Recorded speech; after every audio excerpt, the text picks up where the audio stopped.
Que la paix et la bénédiction d'Allah soient sur vous. Bienvenue à vous dans cette vidéo. Si vous avez cliqué sur cette vidéo, c'est que vous traversez un moment difficile ou que vous avez un sérieux problème que vous cherchez à résoudre.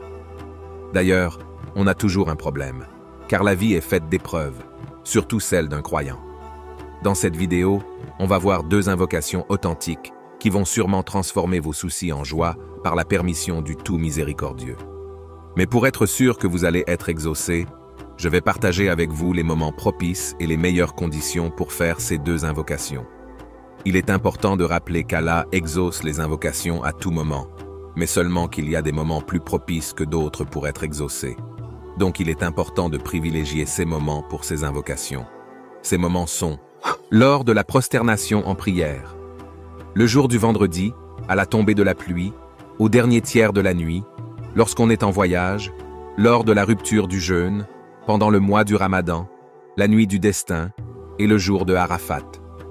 Le mode d'emploi d'une invocation exaucée que vous devriez adopter lorsque vous voulez faire ces 2 invocations, ainsi que toute autre invocation, sont donc les suivants. Levez les mains au ciel. Invoquer Allah avec certitude. Invoquer dans les moments propices précédents. Avoir un cœur rempli d'humilité, de recueillement et de sincérité. Se diriger vers la Qibla, direction de la prière. Ce n'est pas obligatoire, mais recommandé. Avoir 16 ablutions. Ce n'est pas non plus obligatoire, mais recommandé. Commencez par louer et glorifier Allah par ses plus beaux noms. Prier sur le prophète Mohammed, paix et salut sur lui. Se repentir de ses péchés. Multiplier les demandes de pardon. Après avoir fait tout cela, vous êtes dans les meilleures conditions pour que votre invocation soit exaucée. Voyons maintenant la première invocation.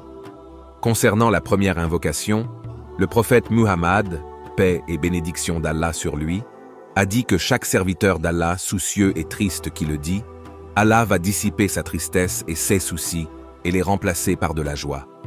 Rapporté par l'imam Ahmad et authentifié par Cheikh Albani. L'invocation est donc la suivante. Ô Seigneur, je suis ton serviteur, fils de ton serviteur et de ta servante. Mon toupet est dans ta main.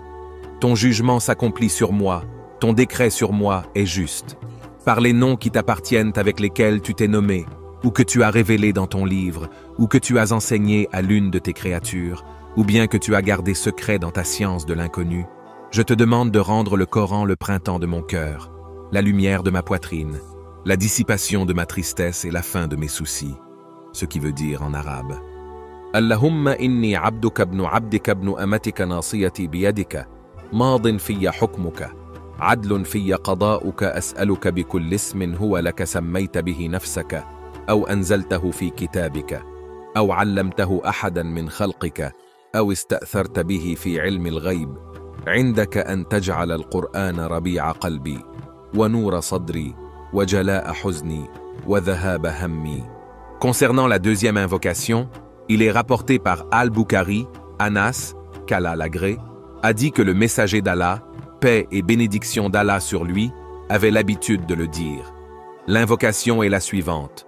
Ô Seigneur, je me mets sous ta protection contre les soucis et la tristesse, contre l'incapacité et la paresse, contre l'avarice et la lâcheté, contre le poids de la dette et la domination des hommes. Ce qui veut dire en arabe, Allahumma inni a'udhu bika min al-hammi wal-hazani, wal-ajzi wal-kasali wal-bukhli wal-jubni, wa dal'i ad-dayni wa ghalabati ar-rijali. Je demande à Allah d'exaucer nos invocations, d'accepter nos prières et de faciliter à toutes les personnes dans la difficulté, qui traversent des moments difficiles.